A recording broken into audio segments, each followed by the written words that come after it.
ये छोटा सा युवक जंगल में शादी की कस्मों का अभ्यास कर रहा था। अचानक उसने अंगूठी एक पेड़ की टहनी में पहना दी, लेकिन उसे क्या पता था कि वो टहनी दरअसल एक ज़ॉम्बी की उंगली है और वो ज़ॉम्बी दुल्हन उसी से शादी करने पर अड़ जाती है। आज मैं आप सभी के लिए लेकर आया हूँ कई फैंस की डिमांड पर एक फैंटेसी, हॉरर और रोमांटिक एनिमेशन फिल्म ज़ॉम्बी दुल्हन। शुआई का परिवार मछली बेचकर अपना गुजारा करता था। जैसे जैसे उनका कारोबार बढ़ा, पैसा तो आ गया, लेकिन इंसान के पास जब पैसा आता है तो उसे रुतबा भी चाहिए होता है। शुआई का परिवार निचले तबके से था और सिर्फ पैसे से ऊंचे समाज में जगह नहीं मिलती, इसीलिए उसके माता पिता ने एक अमीर खानदान से रिश्ता जोड़ने की सोची। वहीं दूसरी ओर वो खानदान नाम का तो अमीर था, लेकिन हकीकत में उनकी तिजोरी में जाले लगे हुए थे। वे चाहते थे कि उनकी बेटी शाओमेई की शादी से परिवार की हालत सुधर जाए। बड़ों की नजर में शादी सिर्फ एक सौदा थी, जिसमें सच्चे प्यार की कोई जरूरत नहीं थी। लेकिन खुशकिस्मती से शुआई और शाओमेई की पहली मुलाकात में ही दोनों एक दूसरे को पसंद कर बैठे। शुआई की सच्ची भावनाओं ने शाओमेई का दिल जीत लिया और शाओमेई भी खूबसूरत और प्यारी थी। दोनों पहली नजर में ही प्यार में पड़ गए। आज की मुलाकात शादी की रिहर्सल के लिए थी। पादरी जानबूझकर शुआई को परेशान करता रहा। ऊपर से माहौल भी कब्रिस्तान जैसा सन्नाटा भरा था, जिससे शुआई पूरी तरह घबरा गया। डर और दबाव में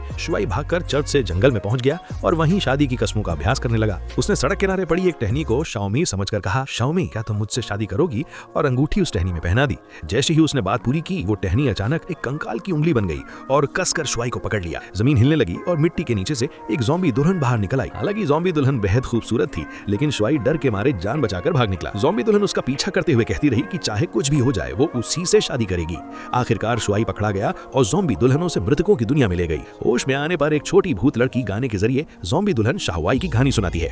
शाहवाई जिंदा रहते समय एक अमीर परिवार की बेटी थी। उसने एक धोखेबाज आदमी से प्यार कर लिया था। परिवार ने इस रिश्ते का कड़ा विरोध किया तो दोनों ने भागकर शादी करने का फैसला किया। शाहवाई अपने गहने और धन लेकर उसका इंतजार कर रही थी, लेकिन उस आदमी ने लालच में आकर शाहवाई की हत्या कर दी।